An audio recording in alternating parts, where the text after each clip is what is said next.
আমি নাকি সারাদিন সংসার সংসার করি, সারাদিন কাজ কাজ করি, স্বামী বাচ্চার কোনো যত্ন নেই না। আমার স্বামী বাচ্চা কি আমার সংসারের বাইরের কেউ? আপনারাই বলেন তো। সকাল থেকে রাত পর্যন্ত, সকালে ঘর ঝাড়ু দেওয়া, রান্না বান্না, ঘর গোছানো, থালাবাটি ধোয়া, চাদর ধোয়া, কাপড় ভাঁজ করা, আলমারি গোছানো, বাচ্চাকে টাইম মতো খাইয়ে দেওয়া, তাদেরকে ওষুধ দেওয়া। তারপরে মনে কর এর তো আরও অনেক কাজ আছে, যে কাজগুলো আসলে বলে কোনো শেষ করা যাবে না। এই সমস্ত কাজ করা কি আমার তাদেরকে যত্ন করা না? আমি কি এগুলো নিজের জন্য করি, একার জন্য করি? কখনোই না।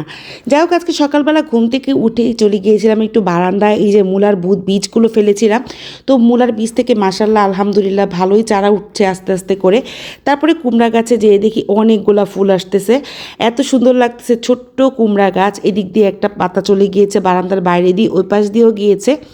আর এখানে হচ্ছে আমি এই যে আলু গাছ লাগিয়েছিলাম, আলু গাছের চারাগুলো উঠতেছে।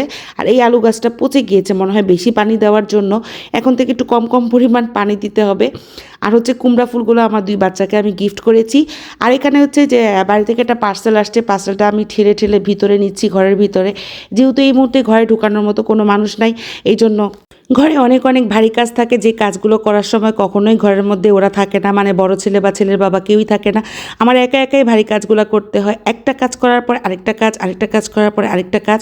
এই মুহূর্তে যখন বিছানাটা গোছাচ্ছি, তখন আপনাদেরকে মজার একটা জিনিস দেখাই। দেখেন, আমি এক পাশ থেকে গোছাচ্ছি, আমার ছেলে আরেক পাশ থেকে এটা উল্টিয়ে ফেলছে। এই যে কাজগুলো, এইভাবে যে কাজ করি, এই কাজগুলো করার মানে আপনারা কি মনে করেন? যারা বলেন, দোষ ধরেন, কি মনে করেন? বিছানার চাদরটা আমি আধা ঘন্টা চেষ্টা করেও বিছাতে পারি নাই। এর মধ্যে বাবা আসছে বাইরে থেকে। আমি বলছিলাম একটু পাকা লেবু আনার জন্য, তো একটু পাকা লেবু নিয়ে আসছে, আর হচ্ছে মটরশুঁটি নিয়ে আসছে।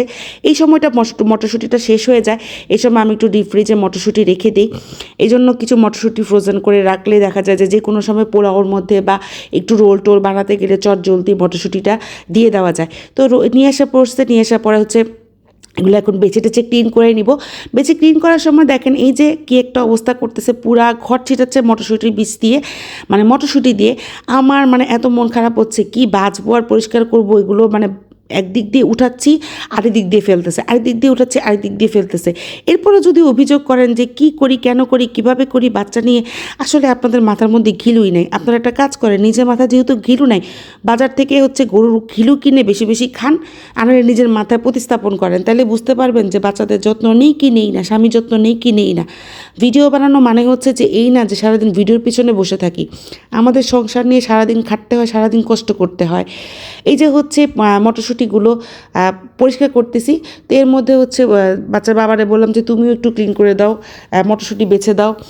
বড় ছেলেকেও বললাম একটু বেছে দাও। একা হাতে কয়টা করা যায় বলেন? করা যায় না। এর মধ্যে ছোট ছেলে, মেজো ছেলে সবগুলোই হচ্ছে মটরশুঁটি খাওয়ার জন্য অস্থির হয়ে গেছে। আসলে ওরা দেখছে ছোটো ছোটো বলের মতো, এগুলো খেতে কীরকম লাগবে। তো আমি কিছু ভেজে দিচ্ছি যাতে ওরা খেতে পারে। আমার আম্মাও আমাদেরকে মটরশুঁটি যখন আনতো শীতকালে এরকম মটরশুঁটি ভেজে দিত। তো মটরশুঁটিগুলি ভেজে নিয়েছি খাওয়ার জন্য। তো আজকের মতো বিদায়, সবাই ভালো থাকবেন, সুস্থ থাকবেন। আর আমাদের ভ্লগগুলো কেমন লাগে অবশ্যই জানাবেন। আরেকটা কথা সবার জন্য বলতেছি, সেটা হচ্ছে যে অন্যের দোষ ধরার আগে নিজের দোষগুলো একটু দেখবেন প্লিজ, কারণ অন্যের দোষ ধরাটা অনেক বেশি সহজ, অন্যের জীবনযাপন করাটা এতটা সহজ নয়।